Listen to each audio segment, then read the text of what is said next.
defeated. You've got to go. You've got to go. Oh, storm. When God speaks, you have to see. And that's what I told the storm. No weapon formed against me shall prosper, but I don't have to worry about a thing. I'm more than a conqueror through Jesus Christ, and He's gonna bring me out all right. Yes, He is.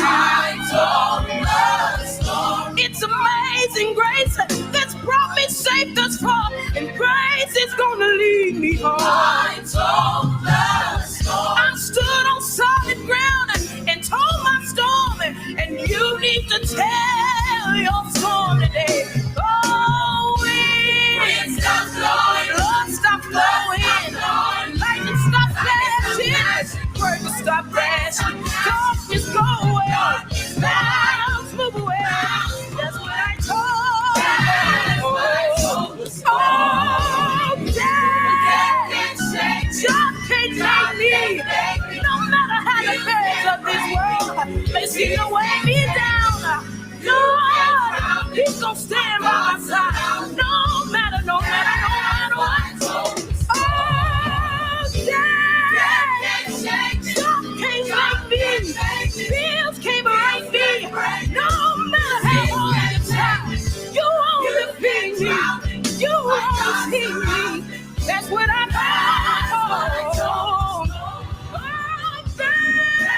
That's what I told the storm. Somebody out there is going through some trials, but you need to stand up.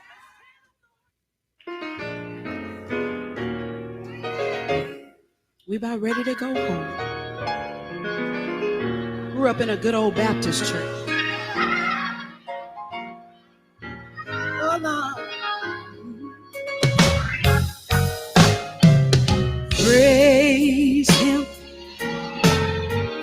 Praise Him. Praise Him. Praise Him. Jesus, blessed Savior, oh, He's worthy to be praised. Come on and say, praise Him. Come on and lift your voice and say, praise Him. Come on, get your whole church and say it. Praise Him. Oh, He's worthy. Praise Him. Say, Jesus, blessed Savior. Oh, He's worthy. Oh, from the rising of the sun. How long? Until the going down of the same. Oh, say He's worthy. He's worthy. Jesus is worthy. Yeah.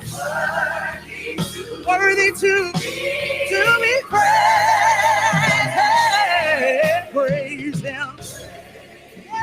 Come on and say praise Him. Oh, He's worthy of the glory and all of the praise. Come on, say Jesus, blessed Savior. Oh, He's worthy to be praised. Come on, say God is our rock. God is our rock. Hey, hope of salvation. Hope of salvation. Hey, a strong deliverer.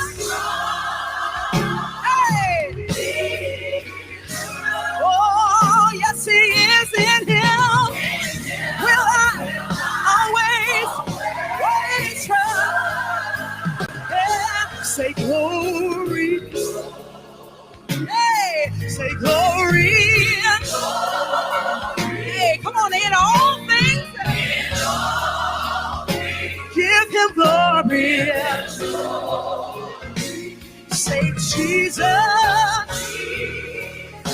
Say Jesus.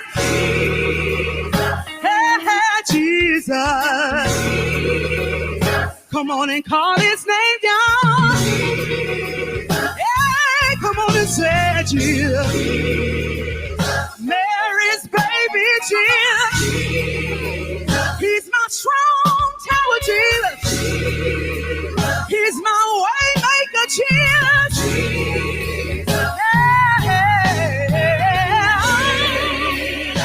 Come on and call his name.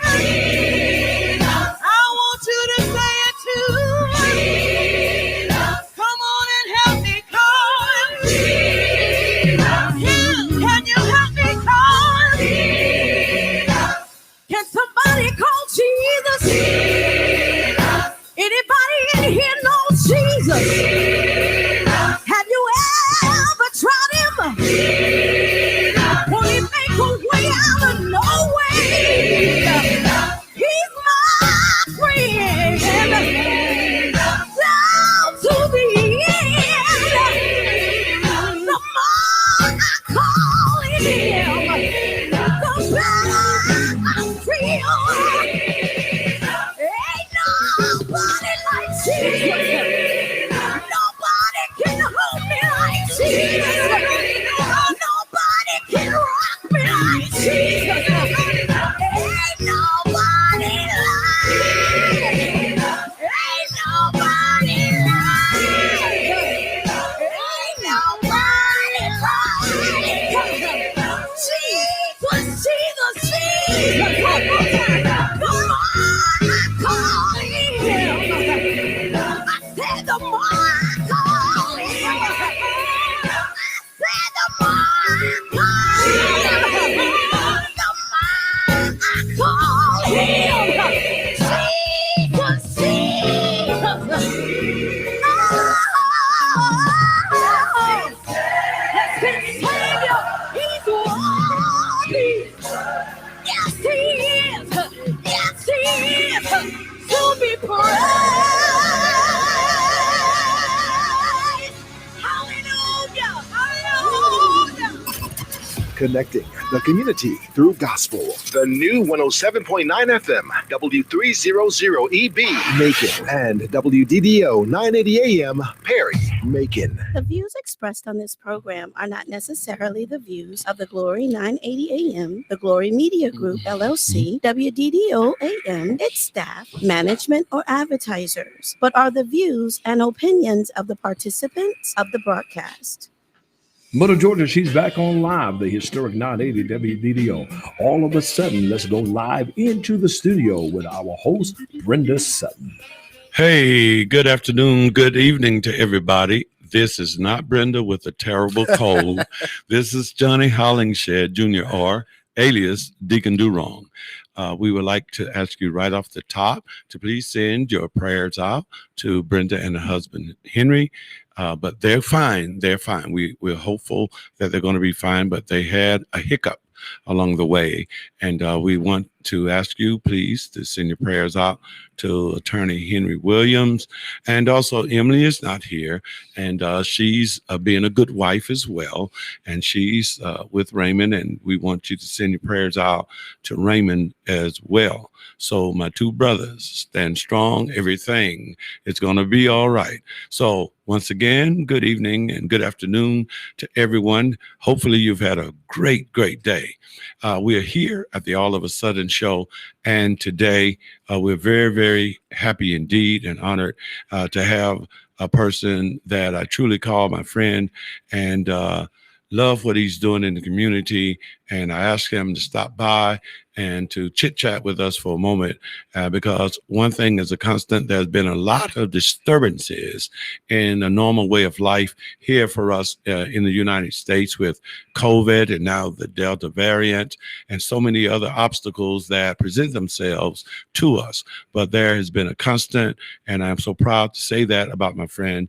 He is a constant. He will not let any obstacle obscure him or get in his way of serving the community and especially our youth. Ladies and gentlemen, please welcome our in-house radio guest, Mr. Roger Jackson. Thank you there, Deacon. Do no wrong. I've been waiting to say that. Yeah. On the air. Yeah, right. But thanks for having me. It's a pleasure to be here. I'm kind of disappointed that the lady is not here, and I got to put up with you. But that's a good sign that you were looking for the ladies in today's world. That's a good sign. But my prayers goes out to their families, and hopefully everything's be okay with them. Absolutely. If you will, I just want to say for those who've been sleeping under a rock, Roger is a proud former Central Charger. He and I played football together there, side by side in the defensive backfield. And but Roger took it a step further. He went on to play at Bethune-Cookman, my university's hated rival of the Big Blue, Tennessee State. But he went there, and certainly he made the best of his opportunities at Bethune-Cookman. And he went on to have a 5-year NFL active playing career, and then he was a scout for the NFL for 13 years. 13 years. So I just wanted to put that information out there for those of you who might not have known that, but he has come back from all of that, and now he is community minded. And if you will, I want to lend my ear to just letting him express himself about his journey just a little bit. Okay. Hey, okay. One of the things, growing up, back in the days, and the thing was to trying to get out of Macon and further your education and be able to come back and give back. And I had an opportunity to earn a scholarship to Bethune-Cookman College and then graduate from Bethune-Cookman College with honors, and then go on to play in the National Football League, which is a feat that a lot of people don't get a chance to. A lot of guys dream about it, but don't get an opportunity. And I had an opportunity to play for 5 years. And then after that, got the opportunity to move into the front office. And that's an opportunity that doesn't come by for a black man, in today's, back when I played. And today it's a little bit better, but not as great as it was, as it could be. But spent 18 years in the National Football League and had an outstanding career playing and in personnel, being able to pick and choose who play and who plays for our team. Yeah, Randy Moss was one of the guys that you're responsible for being in the NFL. Exactly. But Randy was going to play whether we picked him or not. But you were an integral part of him. Yeah, I fought for him, and it was a great thing for our franchise. But upon retiring from personnel and moving on, at some point I coached at Howard University. Yes. For a year, 2 years, and then moved back to the NFL. But coming back to Macon, that's one of the things that people ask me, why'd you go back to Macon? I can go home. I can always go home, but I can always go visit other places. Yeah. And that's the beauty of it now. I put in my hours, my work, and now I get to travel and go see the world. Yeah. But still come back and work. Yeah. I saw you recently. You were at Niagara Falls, and another friend of ours said, I didn't know they sold raincoats at Niagara Falls. No, they sell them, but they give them to you for free. Yeah. Look, we've got another friend of ours that's joined us by Zoom, Teresa Berger. We're going to talk with her some down at Florida A&M University. So HBCUs are being represented today. Miss Tallahassee. I can't hear her. Wait a minute. We're going to get it. Just a moment. Just a moment. Give us just. Oh, she's making all the little snake sounds. Are you here with us, Teresa? Yes, I am. I'm here. We got her. Okay. She just wasn't speaking. She's scared to speak to a wildcat.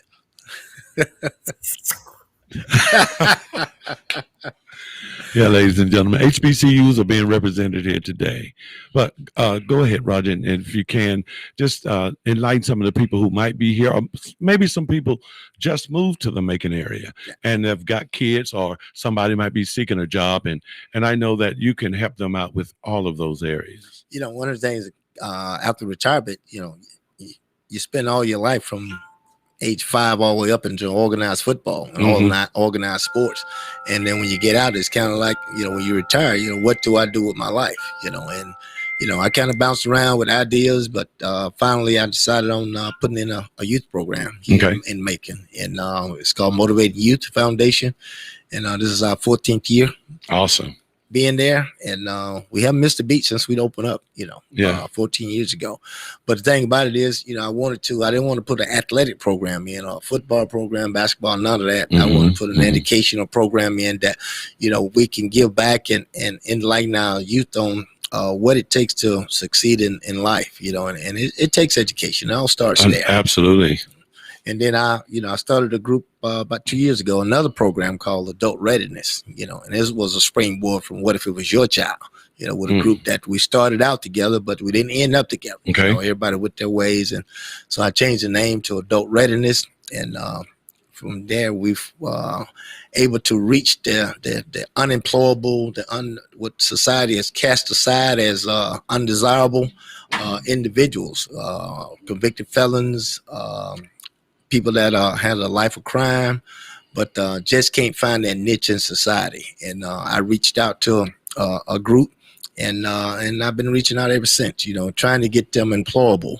And we've done a pretty good job that first year. Well, I've seen in actuality the results of your efforts, and been very positive in the community. And I personally thank you for that, because, one thing we do share is this unction to serve our community, no matter what else is going on. We also want to serve our community. As a matter of fact, for those out there listening, and if you're on Facebook, you see her. But for those listening, we have a great servant of the community.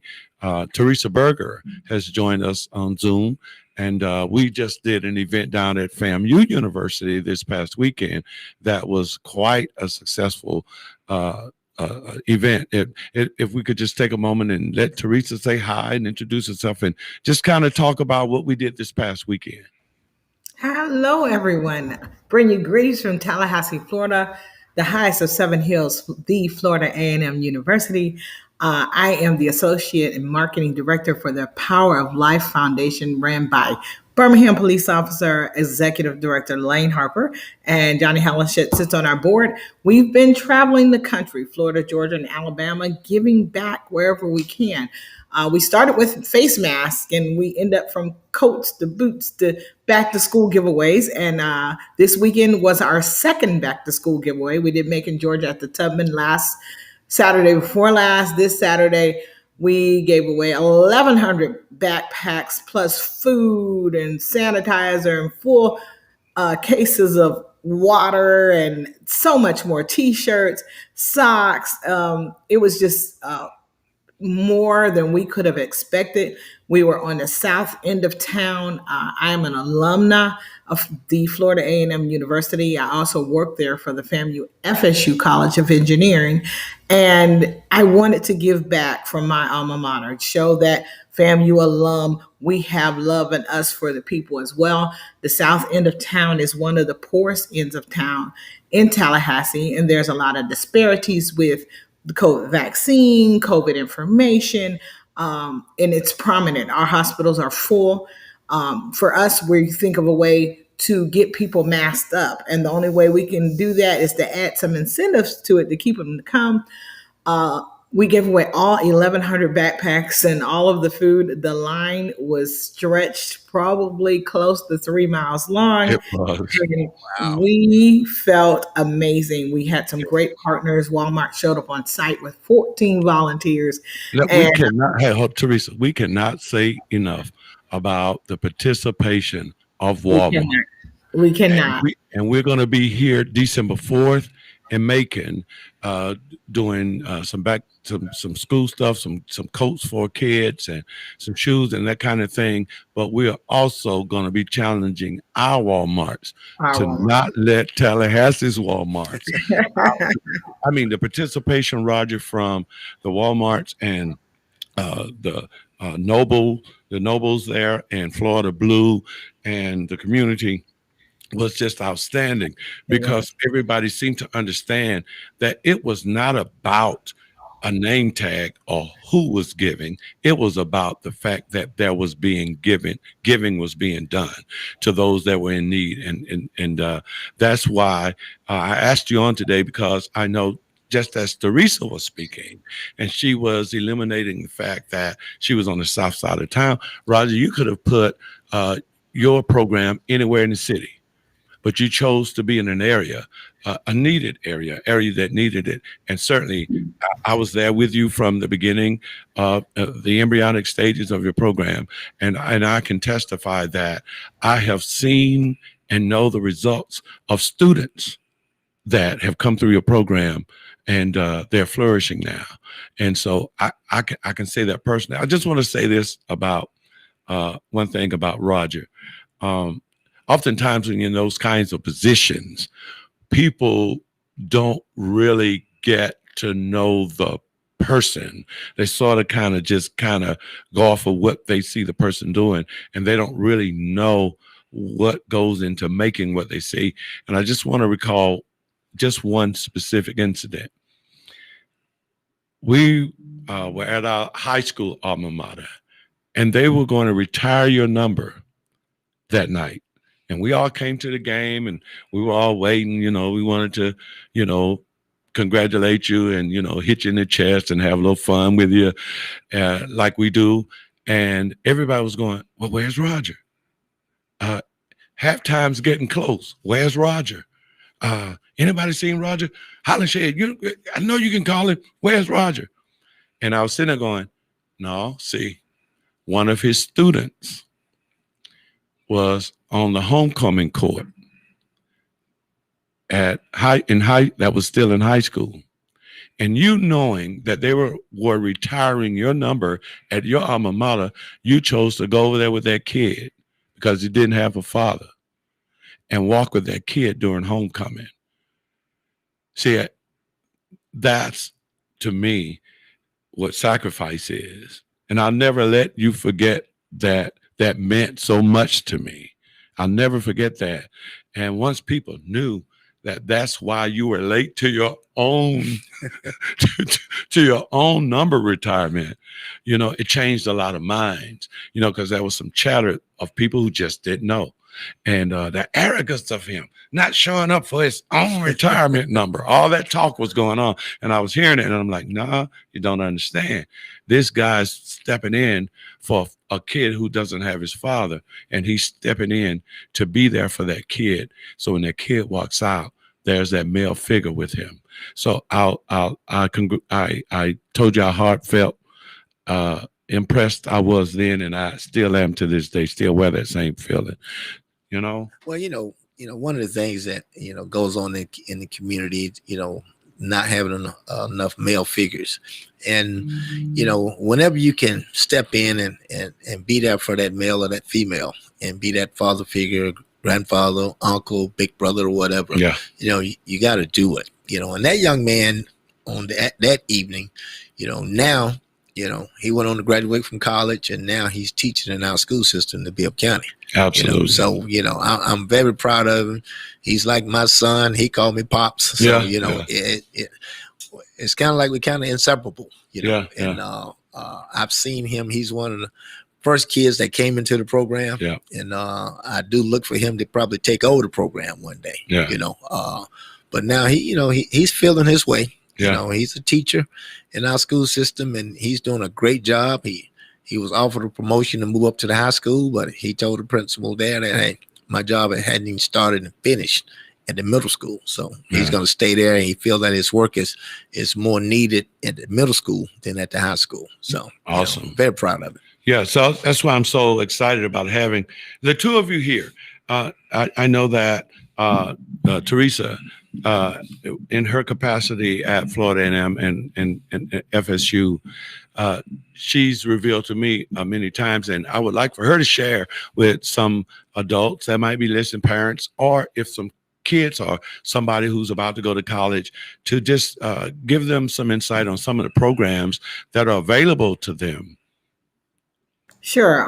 Although I work in the FAMU FSU College of Engineering, I have over 400 students that I advise, and I handhold If your students come to Florida A&M University, and they're in engineering, I look out for my students, make sure they got food, if they're away from home, if they need something, if there's an emergency, if they get ill. I call it Takes a Village. That's one of our programs under the Power of Life Foundation, where we can step in and help some of these students in other areas. Parents call and I can't get there, especially with COVID.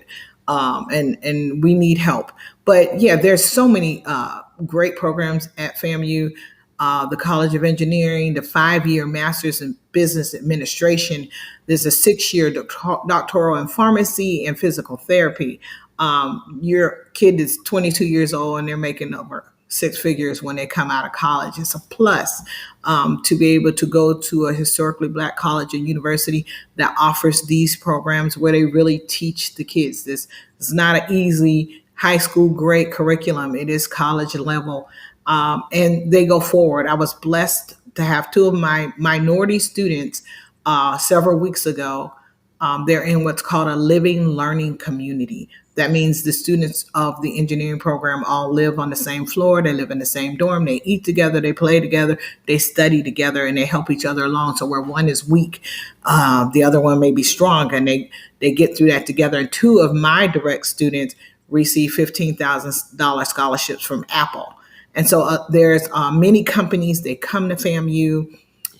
We have a STEM fair day, and they come to FAMU, and they're looking for minority students to help get through undergrad and grad school and even go further. They like this. They're interested in that. I had another student, first year at FAMU, freshman. He was able to intern at a water department in Ohio this summer, $25 an hour. And he's still a pre-engineering student. Ms. Berger, I know I need to go to school this summer, but what can I do? I would never tell a child who came from unfortunate circumstances to not take money to be able to help your family. So how can I do both? So that's my encouragement, to help them do both, to help them continue with what they're doing. There's a rule in Florida that you have to have the student graduated in 4 years. Takes a little longer sometime with engineering because we're 128 hours. But I teach them time management skills, how to use your calendar. We have coaches. And I encourage anyone, please attend HBCU. Learn about your history. What you don't know, you can definitely learn from an HBCU campus. Everything's there for you. And why is there HBCU is probably the key to one of the first things you need to know. The why. Why would you go to a HBCU? Why are there HBCUs? And when you realize what that is and you understand it, you'll be glad that you went. I am a product of an HBCU, and I can tell you I'm continually blessed. That's awesome. That's awesome. Want to hear a little bit, Roger, about the adult readiness program as well. Can you share? One of the things that, with Ms. Berger talking about Florida A&M, and, all of us can talk about our individual, HBCU.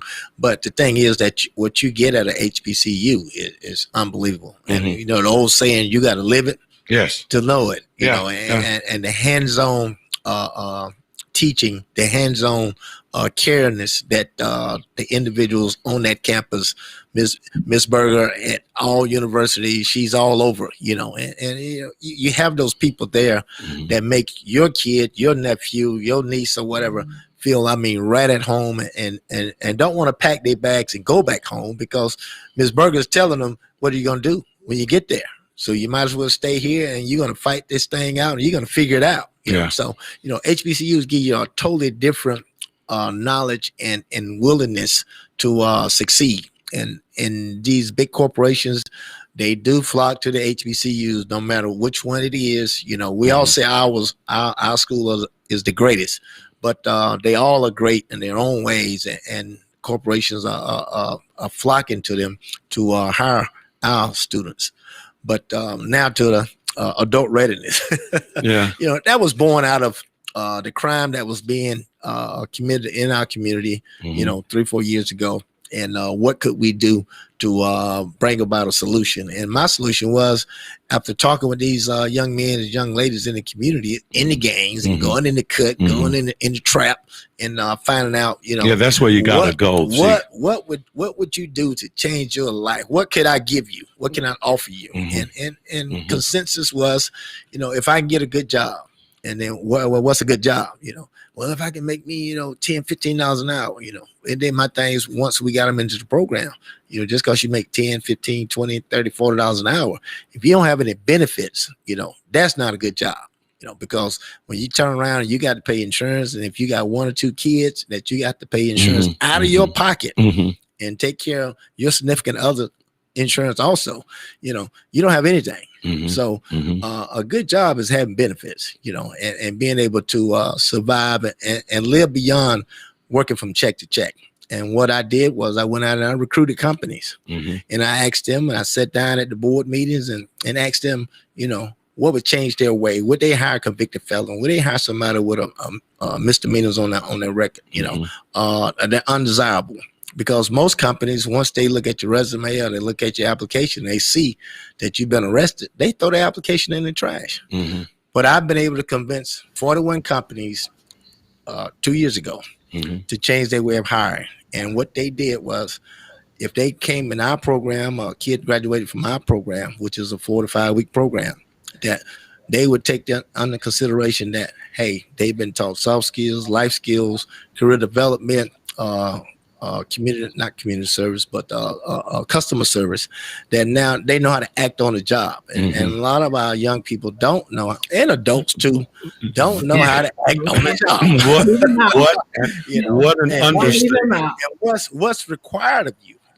You're required to work 8 hours or 9 hours or 10 hours. You're not required to be there and be on your phone. We're going to pay you for eight hours. We're going to give you $20 an hour. And at the end of the day, you go home, and I expect you to show up on time the next day, and on Friday, if we drop your check in your bank account at noontime, I expect you to come back after lunch. Yeah. And I expect you to show up Monday morning. And that's what we're teaching these young people about, how to work and what's required of you. It is so poignant that some of those things that it seems our generation take for old hat, this new generation, it seems foreign to them. Yeah. I am 60 years old, and I've in some work situations where some of the employees are 19, 20, 18, and one of the things asked at that job is that everyone at that job address each other as Mr. This or Miss This or Mrs. This, no matter your age.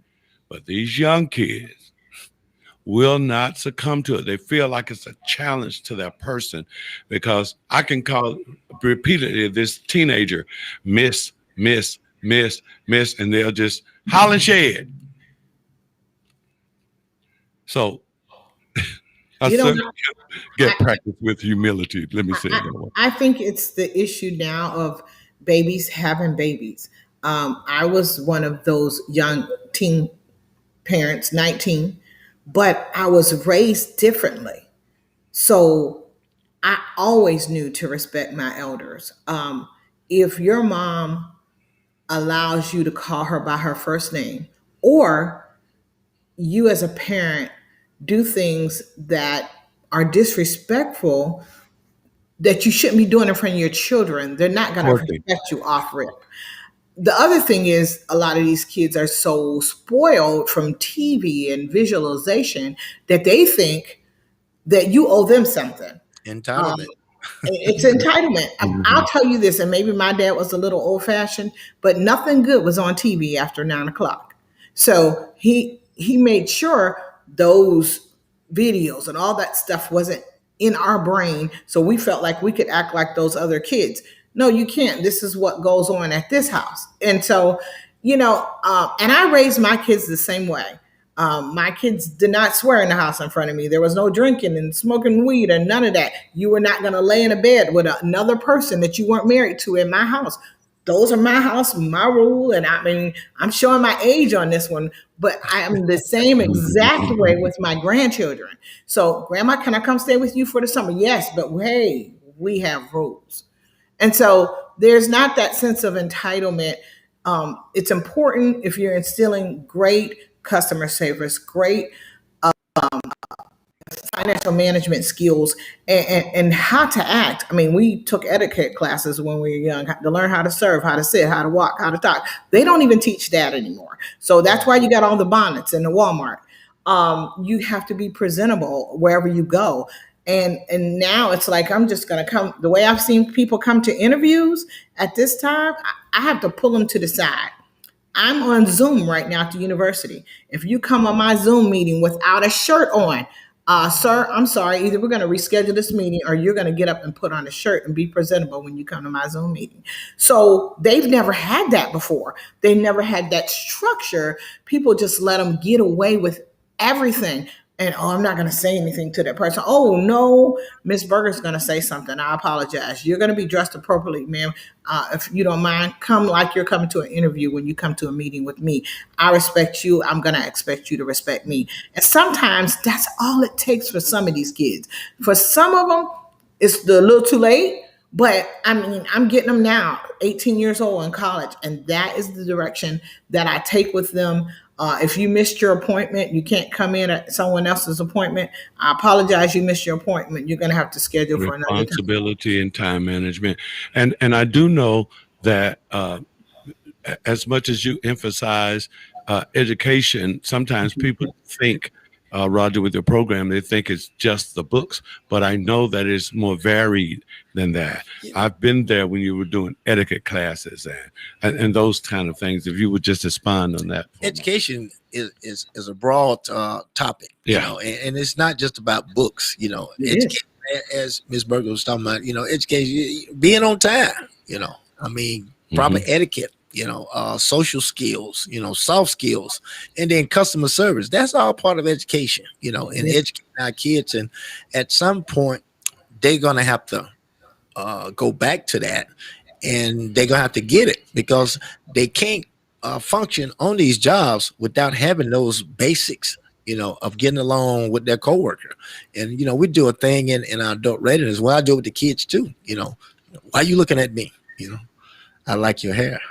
You know, I like the shirt you have on. You know, it ain't that I don't like you. You know, I just want to get to know you a little bit better. You know, I've admired you from afar, so I just want to, you know, who's your family? You know, or, you know, how many brothers and sisters you have? I mean, I said that's why people look at you. You know, you know, because they're curious about you. You know, and it's not that they don't like you.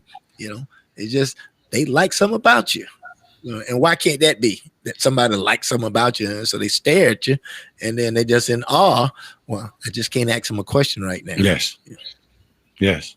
Positive reinforcement. Yes. Yeah. And to do that, oddly enough, then the next person that looks at them, maybe they'll say, I wonder if they're looking at me because they like my shirt. Yeah. I wonder if they're looking at me because they think they know my family instead of what you looking at me for? You want to fight? Yeah. So there's a benefit in that interaction. And sometimes the answers to some of our plights are so simplistic.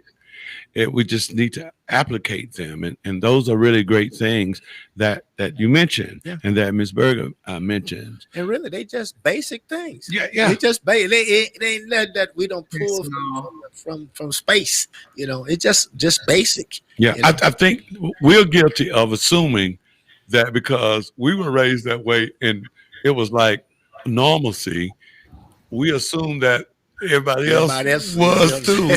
So we're guilty sometimes of really not listening or paying attention close enough. So I'll take that for our generation too, that we have to be more acute in how we look and view things and listen.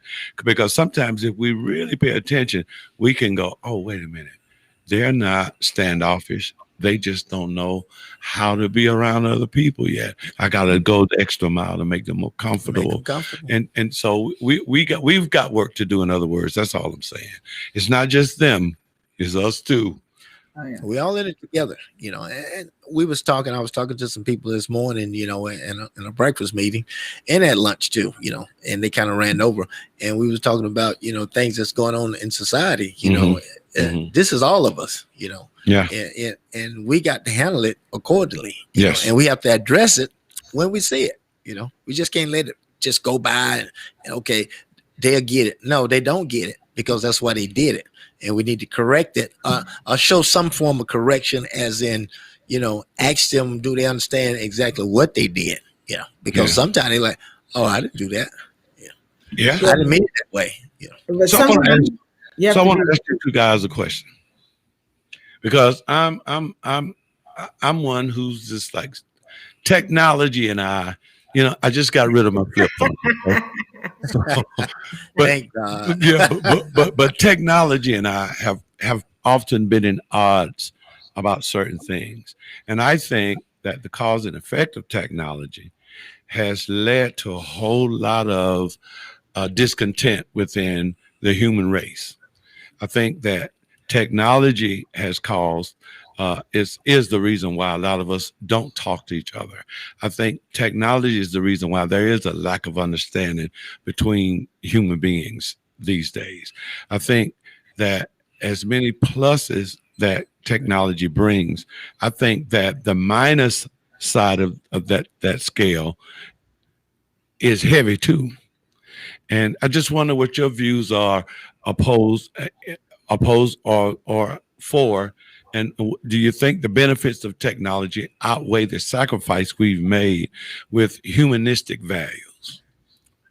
Well, the sacrifice we've made is we don't communicate. It's just like when you think back, the babysitter was the babysitter. Then it went to Barney.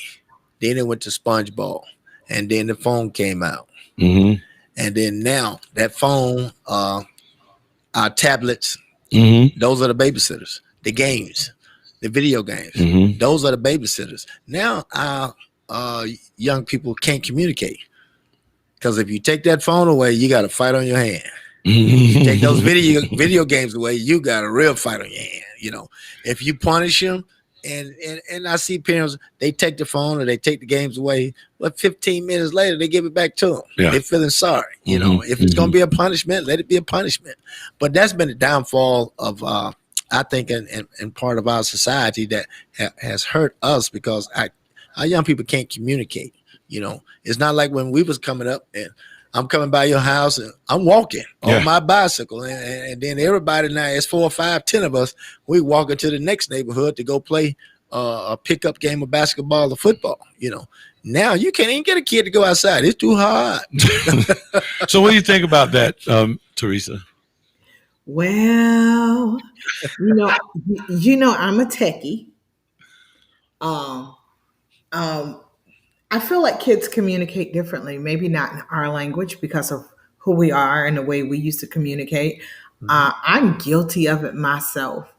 I will shoot off a text message in a minute, and just because I text you don't mean call me.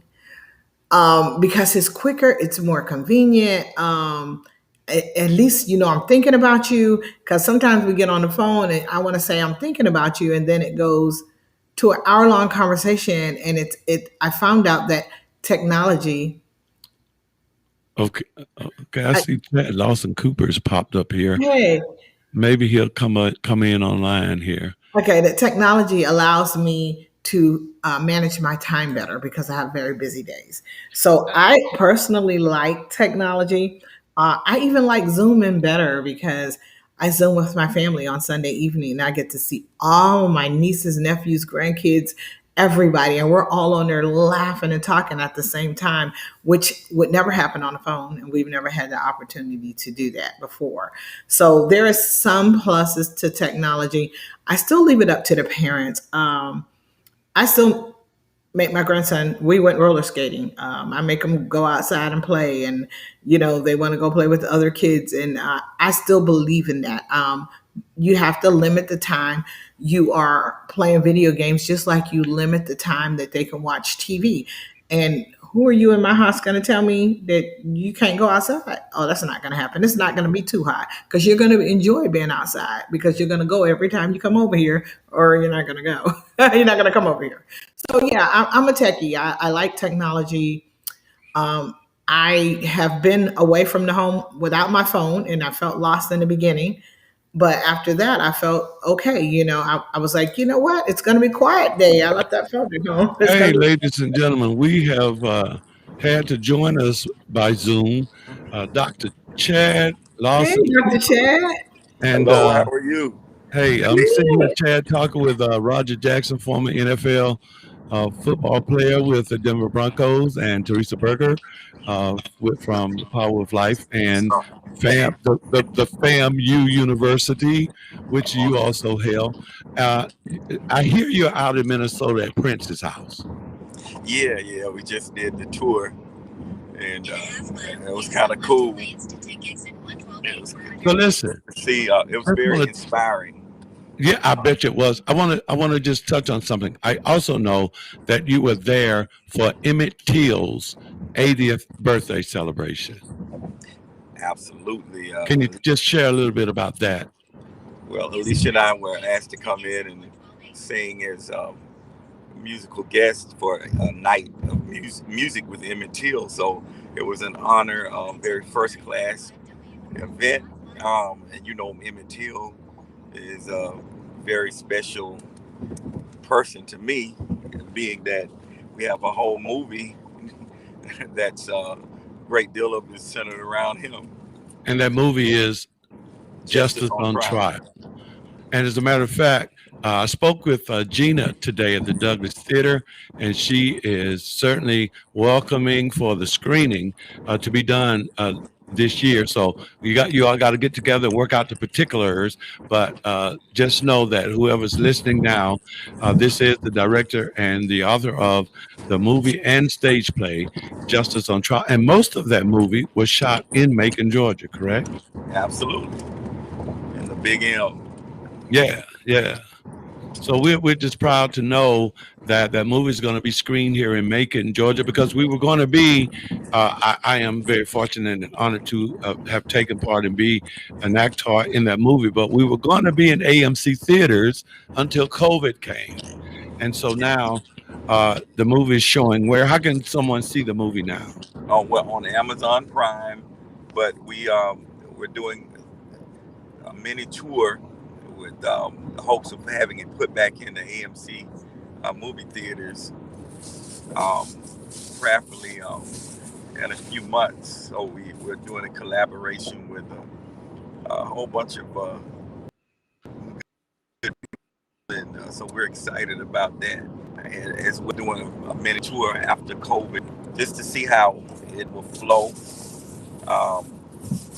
I think it appears that everybody's ready to start back doing something, whether or not COVID is over or not, to everyday living. Well, I've got my shots. Yes, you have. I got my 2 shots. Yeah. and if they say the third one's coming out, my arm is already ready.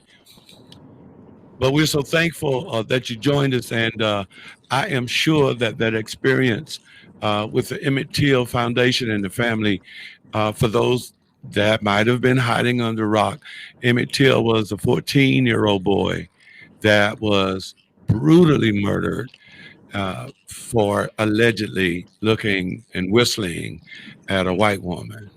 And his mother refused to let them do a closed casket. She wanted the world to see. And certainly Emmett Till is the igniter of a great movement here in this country. And as you said, an integral part of Justice on Trial. It was so powerful. On last evening, we had the opportunity to meet George Floyd's aunt, who was there to support Emmett's birthday as well, and the memorial with the makeshift tombstones of hundreds of people that have been affected by social justice, or injustice, I should say. It was a surreal moment. And so, we're just kind of full right now, and just happy to be just a teensy weensy part of hopefully, the solution, and bringing some inspiration, and hope to that area. That's just awesome, man. Awesome, man.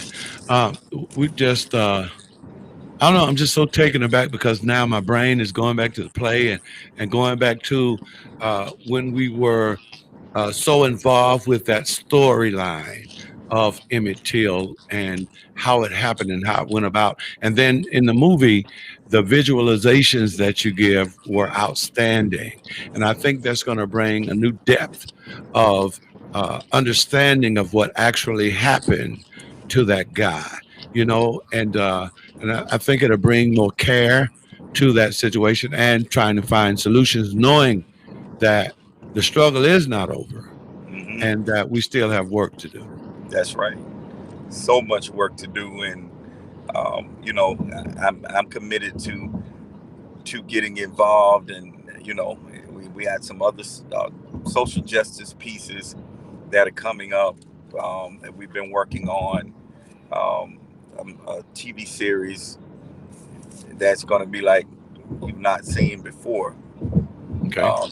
That will be able to deal with a lot of social justice issues. So is that with Man Robinson?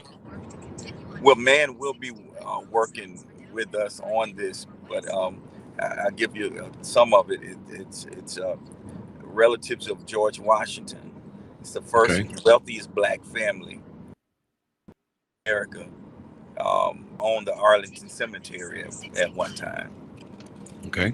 Yeah, very, very powerful, almost a clairvoyance of sorts that this family has done, the power that they operated in.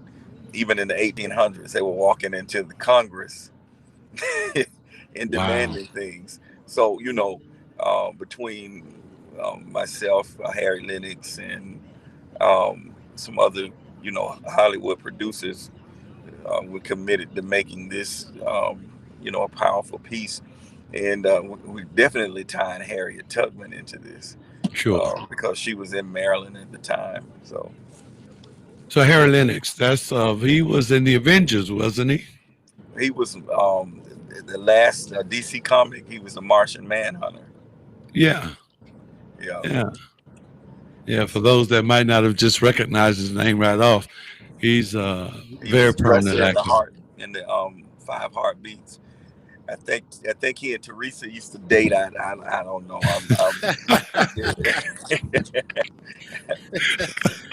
You know what's coming, Teresa. But it's an exciting time. We have a plethora of new films and things that we're doing, and just trying to make a mark in the earth that cannot be erased. That was one of the things that inspired me visiting Paisley Park today, and I heard Prince say something that I've never quite heard before on one of the videos that they played. He said, "I'm not intimidated by anybody. I'm only inspired." And I thought that was just a powerful statement. And that is, and we're just anyone intimidate you. But man, we're so glad that you were able to join us for a few minutes, Chad. And I know that you're in Minnesota and you're moving. I see you in the limo, and we hope that you certainly enjoyed and will share some more of your stories about Prince's house and that tour and the happenings that went on with the Emmett Till tribute. So, hey, man, thank you so much. Absolutely. God bless. All right. Okay. All Take right, care. Steve. Tell Alicia hi. All right, will do. She said we hi. have finally gotten in Lane Harper, the president of the Power of Life Foundation. How you doing, Lane? How are you, sir? Man, doing pretty good, man. We were just here earlier. We were celebrating and talking about the success of the last nonprofit event that the Power of Life Foundation did down in Tallahassee. And we were guesstimating that the cars were like 3 miles deep coming into getting and we didn't have any food left. And how many pounds of food did we start out with? Um, for correct numbers, I'm not sure. I think it was like 50 or 70,000 pounds of food. Yeah, Yeah, yeah, and probably a little bit over 1,000 backpacks and back yeah. to school supplies and Clorox hand sanitizers, socks, goodies for the children. We even had marshmallows. We did, didn't we? That's Yes. right. So if you would, just for those who just might be tuning in, just let them know what the foundation is and all about. Just want to say before you start speaking that Lane is a brother who's here to serve, and everybody that's been on today. And Lane is a police officer in Birmingham, Alabama. And a whole lot of folk consider him the top cop there, but he's also an adjunct professor at Princeton University. And for the movie and play that we were just speaking on, he played the character of Medgar Evers, who so famously told one person, "Look, don't compare me to Martin Luther King.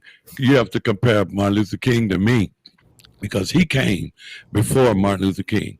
But this brother, this officer, this good servant, Lane Harper, is president of the Power of Life Foundation. I want the Macon, Georgia audience to know that we just did an event recently at the Tubman Museum, but we're coming back. December 4th, we're going to be here. And Lane is already talking about getting coats for the kids and school stuff. But we'll let him expound on the Power of Life Foundation.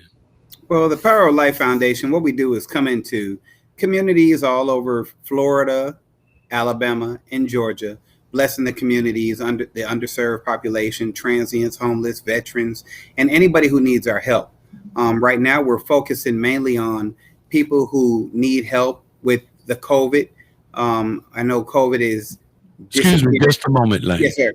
Hey, we just want to thank former NFL football player and community servant, ex-teammate Roger Jackson, for being here today. Thanks for having me. We thank you for your time and for what you do in this community, and continue doing it. Oh yeah, we saw you, Facebook, and last week you were up at showing us your name at the NFL Hall of Fame, man. We saw you. We saw you. But I have to run. I have another meeting I got to make, so I got to go.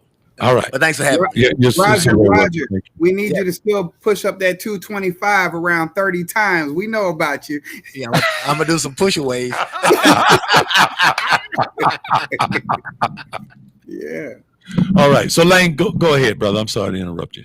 Yeah, we're just trying to give back to the communities. I know COVID was real and is still present.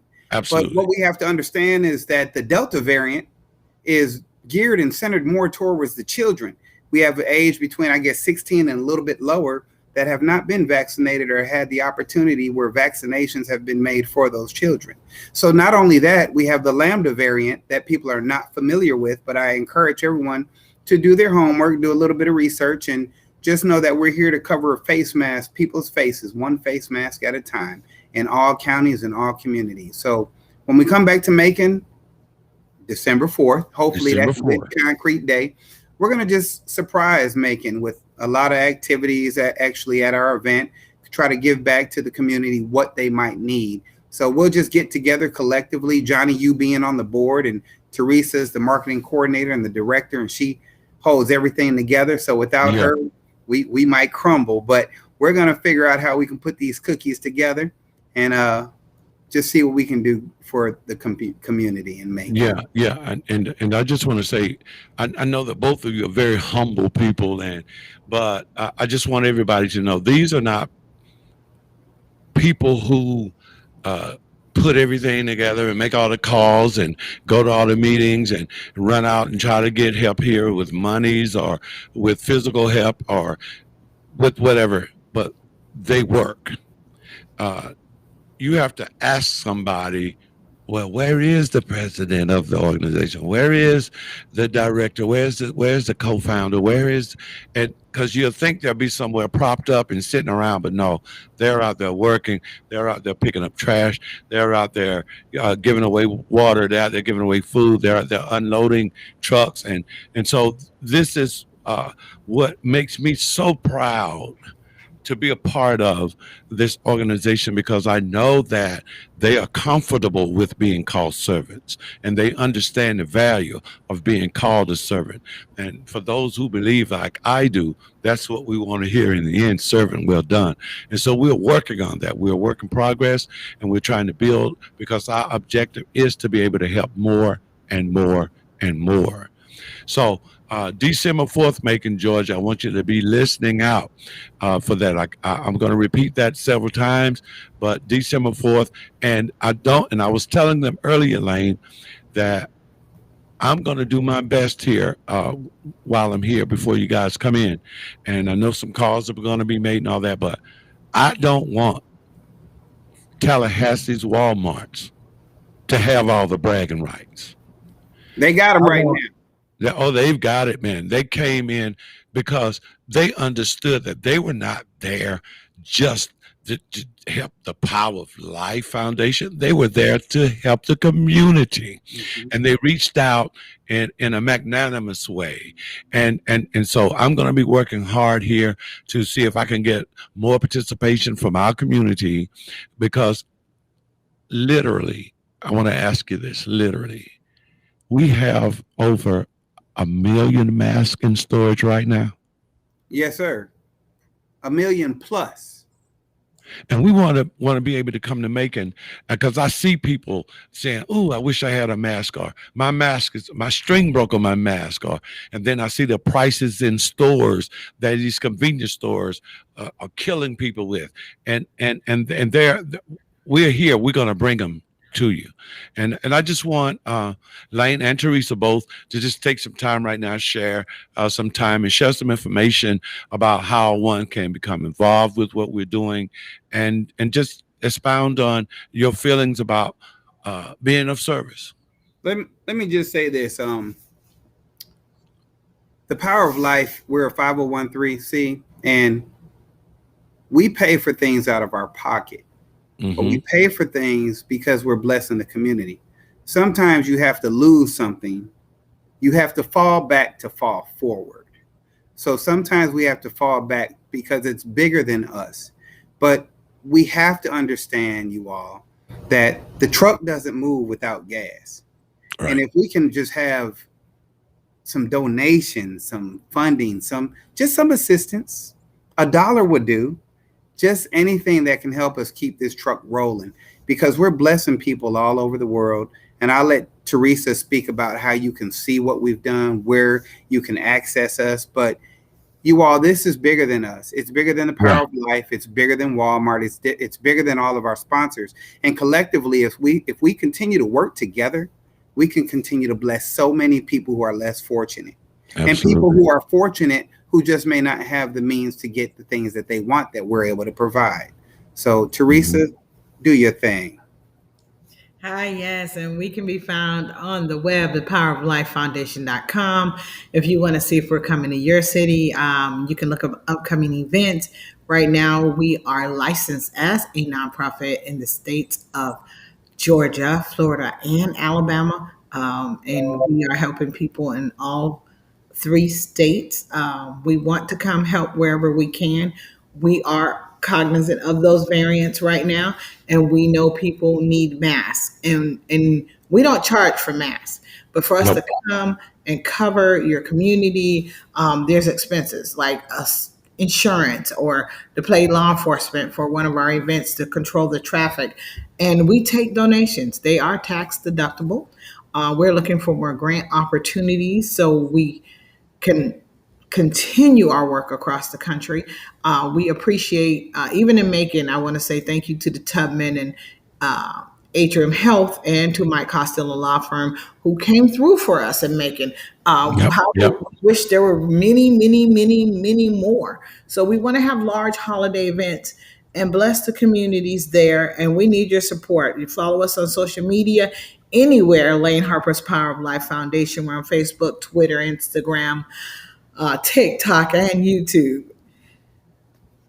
Yeah, look, I just want you guys to know that I did speak with our mayor here. I attempted to speak with a couple of our commissioners, but I ended up speaking with the mayor, and he promises that when we come back through in December, the city of Macon is going to help give back to the city of Macon, which I thought was so cool.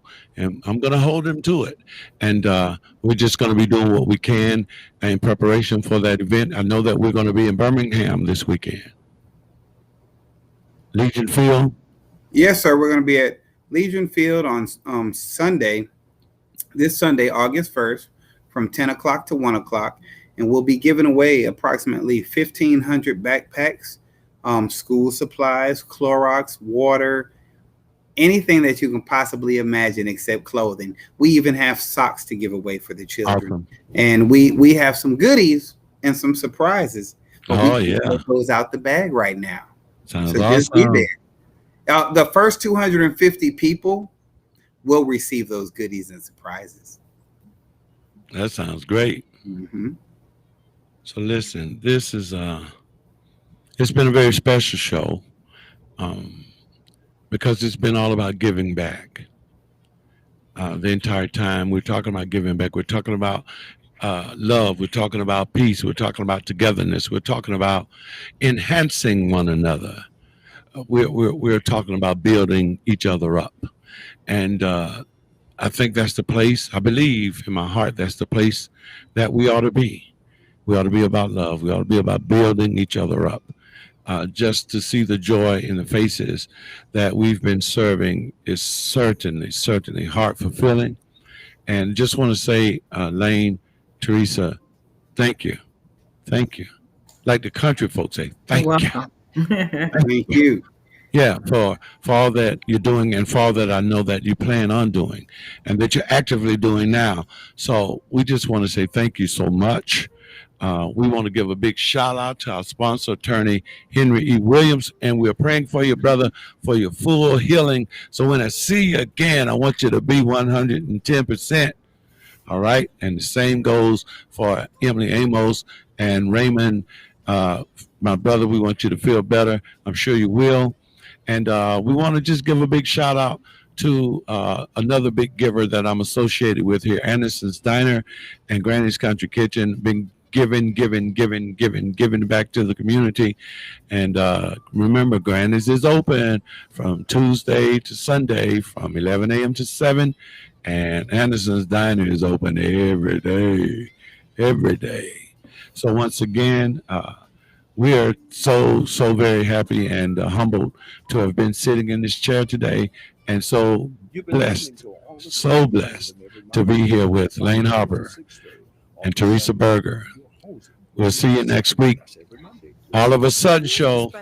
Goodbye, everybody. Of the Glory 980 AM, the Glory Media Group, LLC, WDDO AM, its staff, management, or advertisers, but are the views and opinions of the participants of the broadcast. Connecting the community through gospel. The new 107.9 FM, W300EB, Macon, and WDDO 980 AM, Perry, Macon. I want y'all to put y'all hands together. We're in Durham, North Carolina at the River Church. Put your hands together for Ruth LaAndre.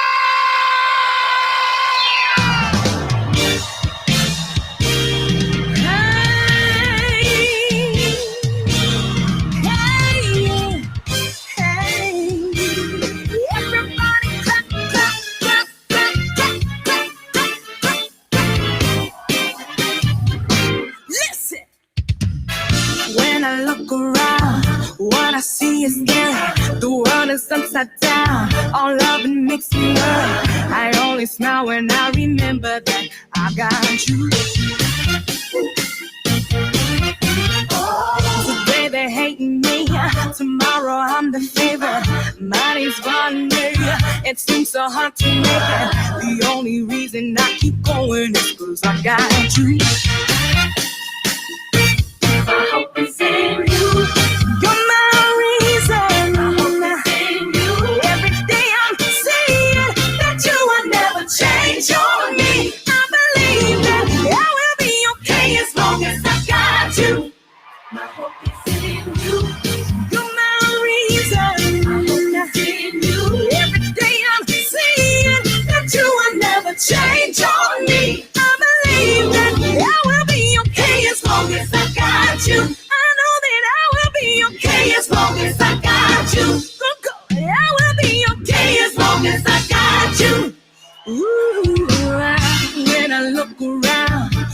trying to see is scary. The world is upside down. All love and makes me worry. I only smile when I remember that I got you. Ooh. Today they hate me. Tomorrow I'm the favorite.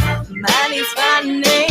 It seems so hard to make it. The only reason I keep going is because I got you. You're my reason. Every day I'm seeing that you will never change on me. I believe that I will be okay as long as I got you. My hope is in you. You're my reason. Every day I'm seeing that you will never change on me. I believe that I will be okay as long as I got you. I know that I will be okay as long as I got you. I will be okay as long as I got you. I can't even watch it now. It's like a horror movie. It's in the danger. It's getting closer to me. I'm not afraid. I can sing as long as I got you. You said you won't leave and that you won't forsake me. If I say help now, I know you come and save me.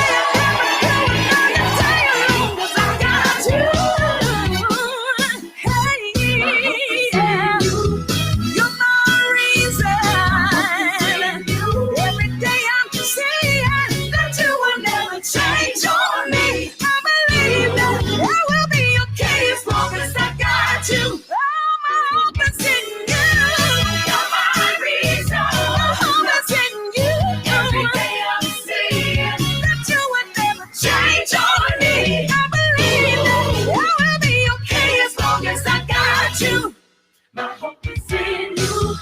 You're my reason. Every day I'm seeing that you will never change on me.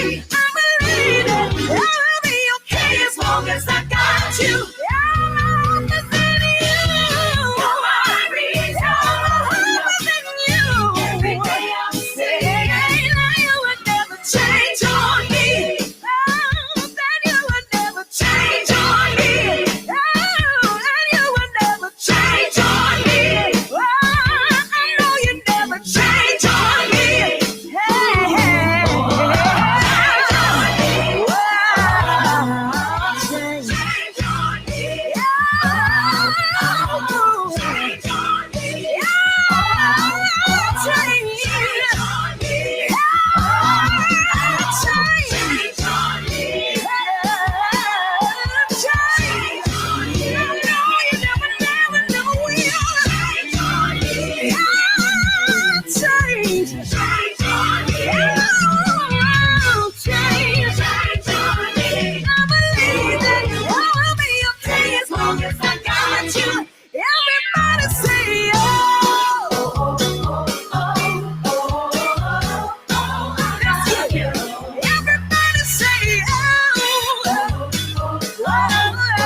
Hey everybody, this is Dottie Peoples.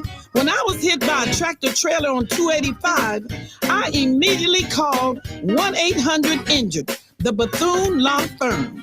And attorney Terrence Bethune said, "Don't worry, Dottie, I got this." If you're ever in a car accident, call 1-800-INJURED, Bethune Law Firm, and they'll tell you too Ah!